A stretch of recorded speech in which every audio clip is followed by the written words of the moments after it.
Oke, Assalamualaikum warahmatullahi wabarakatuh. Jumpa lagi dengan saya di channel Hendra.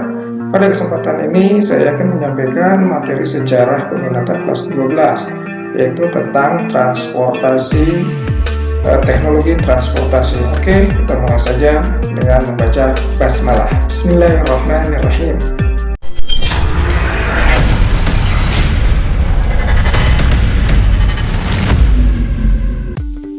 Para pelajar semua, pada kesempatan ini materinya yaitu tentang teknologi transportasi. Kita lihat saja apa saja, tapi di sebelumnya ada materi tentang informasi dan komunikasi. Sudah disampaikan, mudah-mudahan bisa dimengerti oleh para pelajar semua. Kita mulai saja, yaitu tentang transportasi. Kita lihat.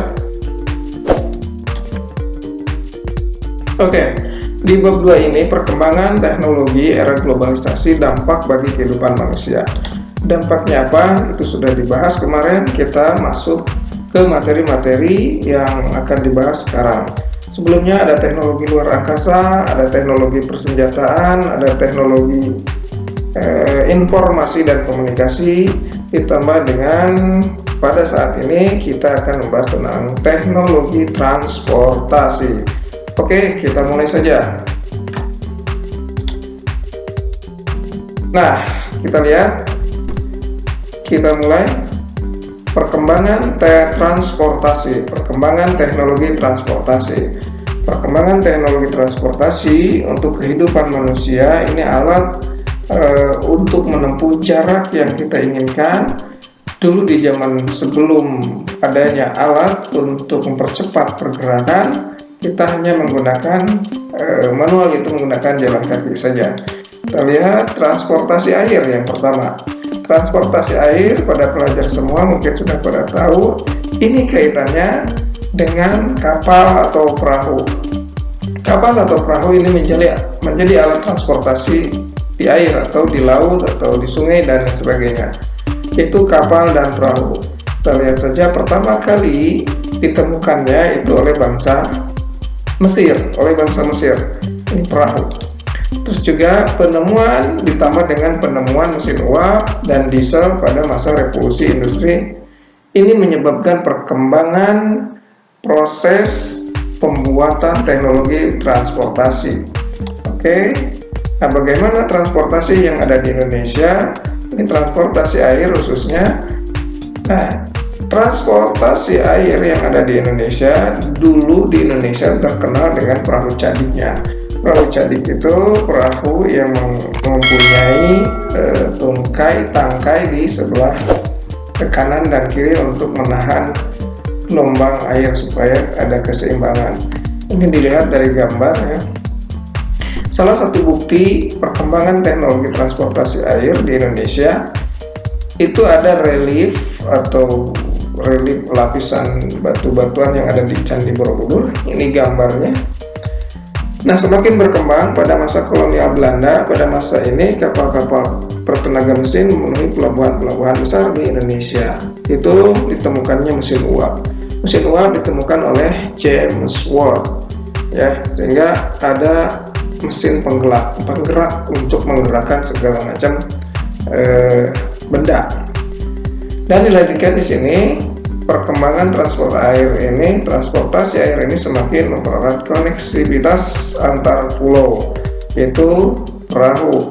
Para pelajar semua, sahabat semua, bisa dilihat di linknya, ada video transportasi air. Ini itu sejarahnya, nanti boleh dilihat saja ya. Oke, kita lanjutkan. Yang berikutnya, teknologi transportasi, perkembangannya ada transportasi darat. Transportasi darat, para sahabat semua, para pelajar semua mungkin sudah pada tahu, transportasi darat ada roda 2, ada roda 4, bahkan lokomotif gitu, itu darat.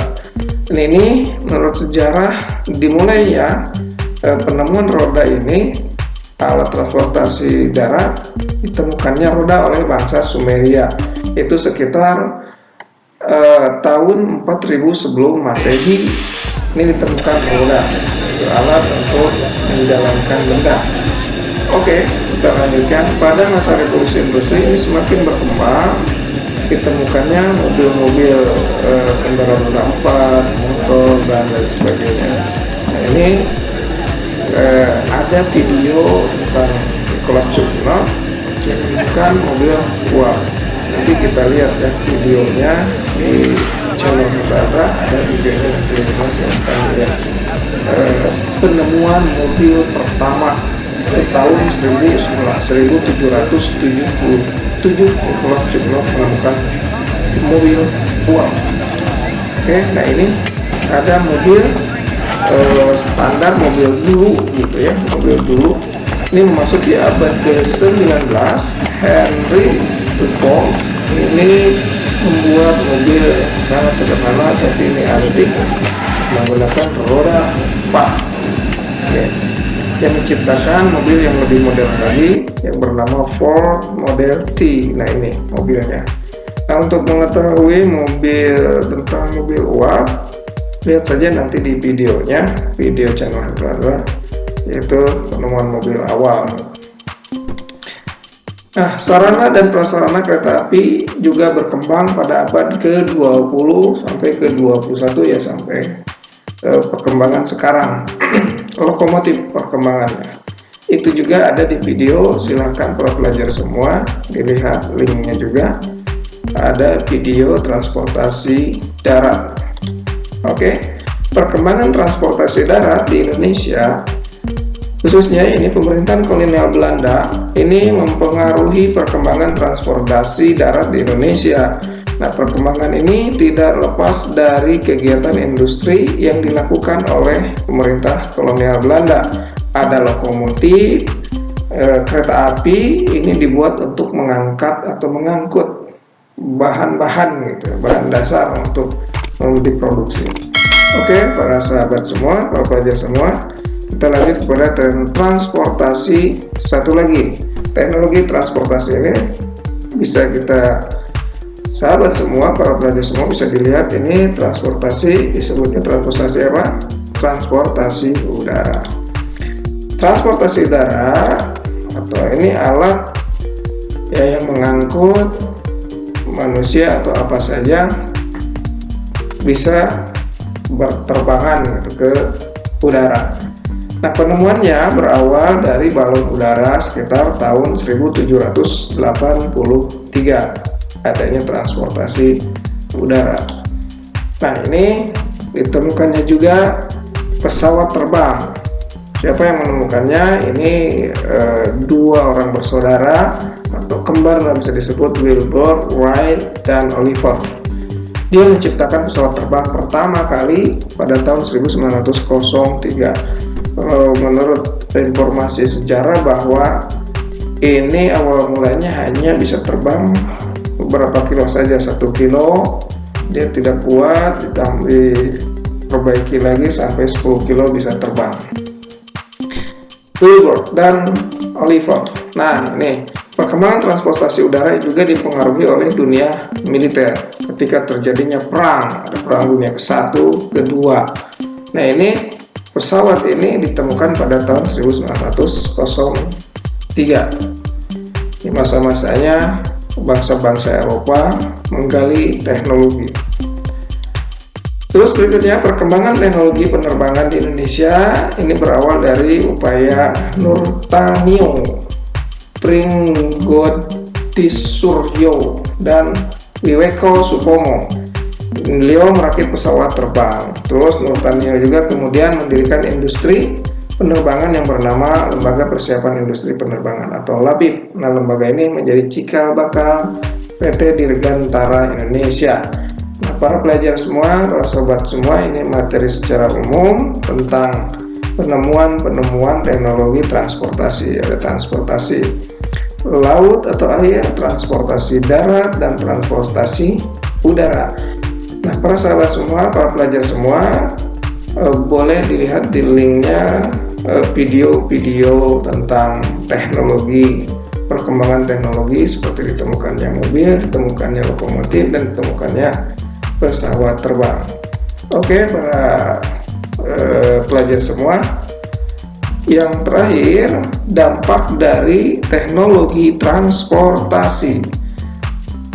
Para pelajar semua, para sahabat semua, mungkin dampaknya apakah positif atau negatif? Mungkin kedua-duanya ada. Kita lihat dampak dari transportasi teknologi atau teknologi transportasi yang berkembang untuk manusia. Pertama, dampak positif. Silakan para sahabat, para pelajar semua, dampak positifnya apa? Mungkin memudahkan untuk kehidupan manusia dengan jarak yang harusnya 100 sejam, 2 jam bisa jadi beberapa menit dan lain sebagainya. Ini ada dampak negatifnya juga. Mungkin para sahabat semua bisa menjelaskan, bisa dijawab di kolom komentar di channel Hendra Anda ini. Oh iya, jangan lupa klik like, komentar, dan juga subscribe. Terus juga klik loncengnya supaya mendapatkan video-video terbaru dari channel Hendra tentang pembelajaran online ini. Dampak positif ini, dampak positifnya dapat meningkatkan mobilitas manusia. Artinya manusia dimudahkan dengan jarak waktu yang lama berubah menjadi bisa dipercepat dan tepat gitu. 2 jam jarak jangkau antara Jakarta, Bandung, Bogor bisa ditempuh dengan 1 jam dengan menggunakan alat transportasi. Apalagi dengan jalan kaki yang mungkin berhari-hari karena ada transportasi darat ini seperti ada mobil, ada pesawat, ada kapal laut juga, ini bisa meningkatkan mobilitas manusia. Yang kedua, meningkatkan kesejahteraan masyarakat. Artinya jalur-jalur yang dulunya lambat hanya menggunakan alat sederhana dan manual, ini bisa dipercepat dengan menggunakan transportasi. Misalnya jalur perdagangan, jalur komunikasi, jalur hubungan jasa, dan lain sebagainya. Berikutnya ada negatif. Nah, dampak negatifnya kalau dari kendaraan transportasi darat seperti mobil roda 4, roda 2, dan bus, truk, dan lain sebagainya, ini menyebabkan masalah kemacetan. Itu di kota-kota besar, tapi mungkin di daerah bukan kota besar masih standar dan nggak terlalu macet. Ini ada ilustrasi gambarnya, ini terjadi kemacetan. Itu masalahnya. Yang kedua, itu meningkatkan angka kecelakaan. Kalau nggak salah di tahun 2006 dulu, angka kematian pada saat itu hampir 60% diakibatkan kecelakaan. Jadi ini juga menjadi sisi negatifnya, bisa meningkatkan angka kecelakaan karena adanya transportasi darat, motor, mobil, apalagi di zaman modern sekarang. Para anak muda yang menggunakan motor itu sudah kadang-kadang lupa menggunakan motornya, dilihat kilometernya. Terjadilah kecelakaan atau kelalaian atau dan sebagainya. Tapi mudah-mudahan tidak terjadi kecelakaan. Nah, para pelajar semua, para sahabat semua, mungkin itu yang bisa saya sampaikan dan mudah-mudahan bermanfaat. Ini nanti kita lanjutkan di bab 3 tadi, di bab 3 yaitu tentang peran aktif Indonesia di tengah perang dingin. Tapi kita akhiri dulu ini materi tentang transportasi atau teknologi transportasi. Sekali lagi, like, komen, dan subscribe, mudah-mudahan bermanfaat. Sekali lagi, terima kasih. Assalamualaikum warahmatullahi wabarakatuh.